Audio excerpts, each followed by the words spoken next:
All right. Shall we bring in our guest? Yes, let's go ahead and do Excellent. We have a young man joining us today. His name is Cory Elrod. He's actually running for the Limestone County School Board District 6, and the reason why we decided to have him on is he is all of 18 years old. So he's showing more ambition now than I've ever shown my entire life. Yeah. This is Cory Elrod, ladies and gentlemen. Yay! Thank you for joining us. So the vast studio audience there. Welcome. Thanks for joining us. Appreciate you having me. First of all, tell us, when exactly did you graduate from high school? I graduated in May. Just this past May. Just this past May, so hadn't been out too awful long. So you're running for school board. Hey, I'm gonna set up a camera. You go on ahead. And so, what as a freshly graduated student, you've got kind of an interesting take on what needs to change. So talk about that for a minute. Well, what people have got to understand is that the school board, the decisions they make, pretty well directly affect the children of the community and of the Alabama. And there needs to be someone on the board that's fresh right out of high school and just into college that knows what exactly is going on inside the school. Inside the school? I think that's a brilliant idea.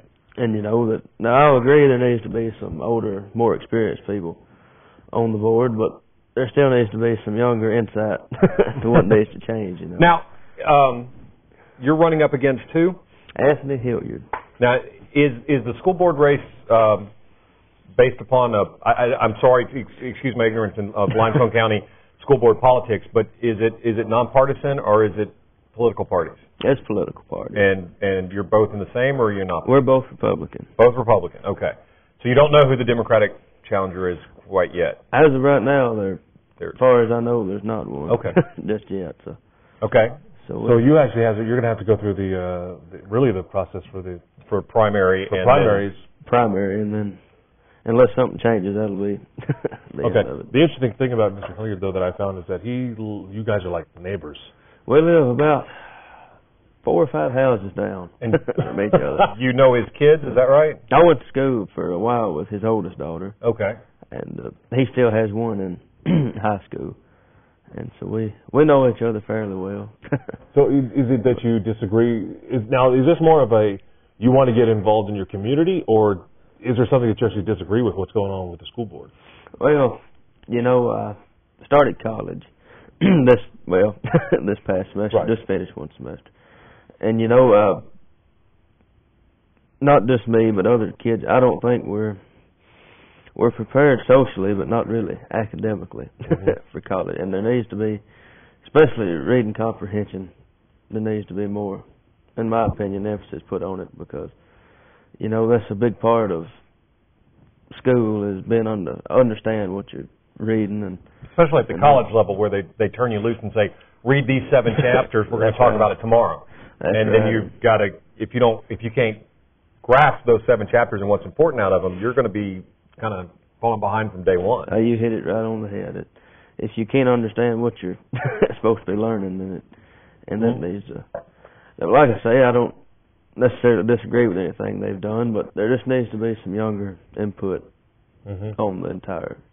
So you're looking at actually, basically, in a way, representing those students who've just come out of that system. That's it. I'd like to be the voice for the kids, and I've been, and in the case, if you got even a 40-year-old man, well, when he went to high school and elementary school, it's a completely different world, that you're coming out of. 40-year-old man, I'll agree with that.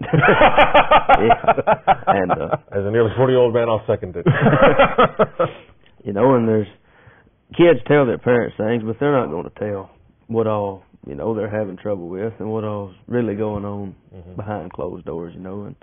And I've just come out of it, so I know what's going on. I guess you get that thought of okay, I made it through and I'm done with it. I don't have to go back anymore. So now let me help fix what the problem is that I experienced that you experienced in it.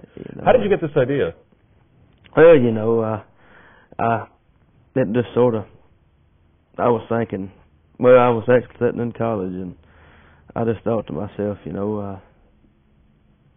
something, you know, you look at me and then my friends that I met at college, you know, and we were talking, and it just seemed like we just wasn't hardly ready for what we were coming up against, you know, right out of high school. And not to criticize the school system, but, you know, sometimes we just sort of, I don't think people realize just how hard it's really going to be right out of high school, you know. And so you think the school system could have done a better job of helping prepare you guys for college, or? I think in certain areas that we could have emphasized more on certain things, and you know, and more teacher involvement. You know, more of a kids need to, and kids as well. You know, we need to speak up just a little bit more for things. But like I say, I think there needs to be someone on the board that can, you know, kids can. They'd more likely tell me what goes on more than a 40, 50-year-old man. It sounds like you're talking a lot about something that I noticed when I went off to college, was that high school really gears you toward the standardized test. Now, when I was in college, or in high school, standardized tests weren't anywhere near as important as they are today. All right? Well, standardized tests are great for recalling facts. All right? But in college, you're not expected to recall facts. You're expected to take two pieces of information and synthesize a new idea. And it seems to me that high school has gotten away from teaching that, yet colleges have not gotten away from expecting it. So there seems to be, I would almost suspect there's a wider gap between high school and college today than there was when I went. And there was a pretty big gap then. Because they don't teach, high school doesn't teach you how to take information and synthesize it. Yes. They teach you how to take information and break it down into small little pieces and leave it alone. But you got to take those small little pieces and put them back together in something new. And that's what, you know, college expects day one. You know, in high school, if you've got a pretty good memory, you can make it through high school. If you can read something and memorize it, well, in college it's completely different. You know, they're expecting you to take this concept and that concept and compare and contrast and come up with a new concept in the middle. And, you know, if you're not ready for that, it can be very difficult. Yeah, and I remember papers that this is funny. I actually wrote some English papers in high school that I got C's on in high school because of the way I wrote them and all this kind of stuff. And I got off to college and started listening to the professors and what they were looking for. I actually submitted 2 of the papers I wrote as a senior in high school as new papers in college and got A's on them. Is that right? I was just blown away by that fact. I flat out admitted it because I then confronted my high school English teacher about it afterwards. And she's like, no, look, you were writing college level in high school, but that's not what we were wanting from you. We wanted you to... Wait, so you went above and beyond Yes. what her expectations were, and she gave you a lower grade? Because I didn't cover the points that she was looking for. Oh, well, in that case, yeah. That's... but I didn't get that. Looking for, or the points that... I was writing in like I talk about synthesis and right. You know, I was synthesizing ideas in my papers, and I was suggesting new ideas inside my papers, and that's not what you do in high school. Was it better, or did you address the I addressed the topic, but she just didn't. I did it with a bunch of questions and answers, and that's not what she wanted, and that's what in high school when you're writing papers, or in college when you're writing papers, that's what they kind of expect. Not knowing the exact... I don't remember it exactly because the thing was, it was at Calhoun. I went from high school to Calhoun over the summer, and the teacher was the same. Which is where you're enrolled now. I'm at Calhoun. Yeah. And the teacher was the same. My high school English teacher that gave me a C on the paper was my college teacher who gave me an A on the paper. Oh, okay, now that makes it worse. But I mean, no, I got to talking to her afterwards about why this happened. How could this possibly happen? And it's exactly what you're talking about. It was the fact that in high school they were expecting a certain way of writing. Very formal, very, very specific. You followed an exact formula. You had your opening paragraph with X in it, and you had your 3 paragraphs explanation, and your summary paragraph. And, you know, if you read the opening paragraph and summary paragraph, you got everything you needed from the whole thing. You remember, very dry writing. Right. Okay? In college, they expect something more. Yeah, I agree. You were mentioning some of your platforms as far as reading comprehension. Are there other things right now that you think need to be changed in the system? Well, you know, not to get into just every little detail. Not every little detail, but we want to hear. This is some of your audience is sitting out there now. They may want to know why they should look to you to lead the school system. You know, there's another problem that I think we face. It's not just the academic side of it. But I think kids today, and I know for a fact that they don't look forward to going to school. I mean, there's so much just filth that goes on. I mean, that's not an opinion, that's fact. And that needs to be tackled, early on to teach kids discipline. and I think if we could do that, if kids would look forward to actually going to school every day. Of course, they're not going to just want to go, but if they can feel comfortable inside the classroom and outside, I think that would make a world of difference in itself as far as their learning capabilities. If they felt comfortable, talking to teachers and staff and felt safe around other students, I think that would make a tremendous difference. I agree. You mentioned also, getting back to your point about reading comprehension, do you have a specific plan or idea in mind as to what they could do, or is this kind of more of like, I think there just be more of an emphasis on teaching? Well, I've been working on a thing. I've got it laid out. It'd take me forever. I hadn't got it with me to hit every point. But, well, you don't get it. What's the basis of it? I think if we could give more incentive upon reading, personal, not just what they have to read for class, but there's so many stories and books, and that there's something to interest everybody. And I think if we'd read more, kids would read more at home, that would help them reading what they had to read in school. I've read ever since I was little, and I think it's really helped me, even just anything, any piece of literature. To read it and understand it will help you read the harder material that has to be learned. Right. So I think that's something that needs to be worked on. Let me ask something that this is kind of a setup on this one. How do you feel about the arts? How do you feel about the arts? Well, I've always had a passion for them. I've played the fiddle since I was about 6 or 7 years old. Actually have a video of you playing the fiddle. Not at 6 or 7. No, this was recent. This is actually, I think, if YouTube is to be believed, this was actually a couple of years ago. It was in Georgia. That was in Wichita Falls, Texas. Oh, in Texas. Oh my goodness. Okay. Good job there.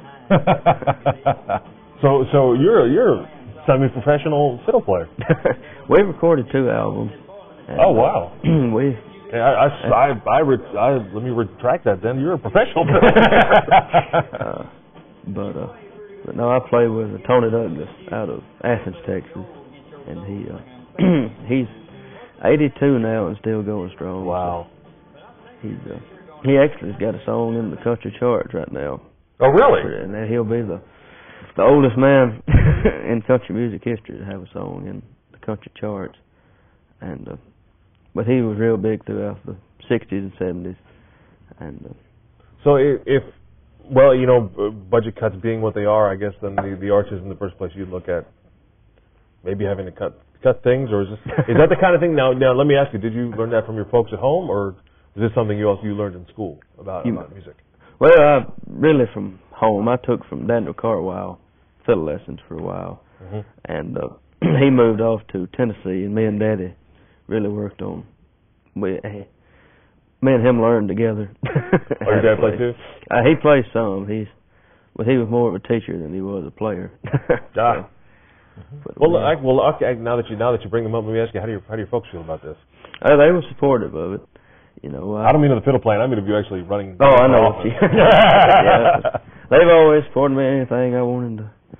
They ain't never quite sure what I'm going to jump out next. I can always find something to get into. If this is something that I felt I needed to do, that I felt that it was something that I needed to get involved with, and see if I could give the kids a little insight. Right. On something that is there for them. The school board's there for the kids, and of course the teachers, the school system, but they need to have a voice in what gets done to them, directly. So I'm gonna go for it. I know a few other school systems could probably learn that statement. Yes, there's a number of loaded questions I could ask that I'm refraining from. Yeah. That had nothing to do with you or your running or your school district. But so have you spoken to Mr. Hilliard about this? We've been talking. So he's the maintenance man at Calhoun down there, so we run into each other quite a bit. So you not only see him at school and down the road, but he's going to be your direct opponent. We will, so we'll see how that turns out. So has it been friendly so far? No, it's been friendly. I've known him since I was, 6 or 7, I guess, very early on, and so we'll see how it turns out. Well, you need to keep watching the show because fairness in what's it called? Oh yeah. In broadcasting, we are required to give equal time, so we'll be inviting your opponent on.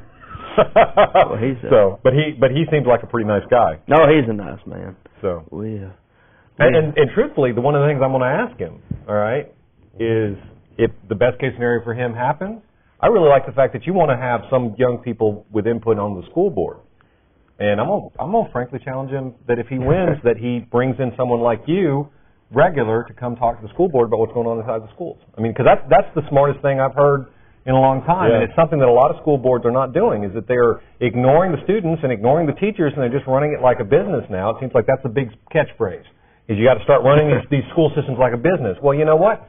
It's not a business. They don't get to run things like a business. And in the process, it seems like teachers and students are the people who are taking the brunt of the bad from these new business decisions. Yeah, at the same time, while there is a budget and it's not a business. I'm not talking about not being financially responsible. What I'm saying is that being financially responsible shouldn't always be at the expense of the teachers and the students. Right. For your end, the end, benefactors, I guess, of the decisions made on the school board. So I love the idea that you're going out there and saying that as a young person, there needs to be young voices, specifically young voices who are no longer tied, who are no longer going to benefit from the advice. That 18 to 24-year-old age range who got a little bit under their belt and they're not in school anymore, but are still close enough tied to that they can give good insight in what should be changed inside the school system. I think that's really important, and I think that old people have a bad habit of not listening to young people. Who you calling old? I'm calling myself old. I'm the one with all the gray. What's going on? Well, listen. Best of luck to you in the election. Well, I appreciate y'all having me on. When's the first round? March 13th is the primary. Oh, the primary. Okay. So and if, like I say, nothing changes, there's not the Democrats running right now. So it's me and him. No one else in the GOP is running for that seat. Not right at this moment. Two-man race. They have till January 13th, I believe. And so you're qualified, you're in, you're on the race? I'm ready to go. All right. Excellent. Well, best of luck to you again. We'll be pulling for you. And also, we'd love to see your next time we get you on here, we have you bring fiddle. Well, I'll play you something. All right. Sounds great. Cory Elrod, 18 years old, running for the Limestone County District 6 school board seat. I appreciate it. Oh, sure thing, Cory. Listen, we'll be right back with more on the water cooler.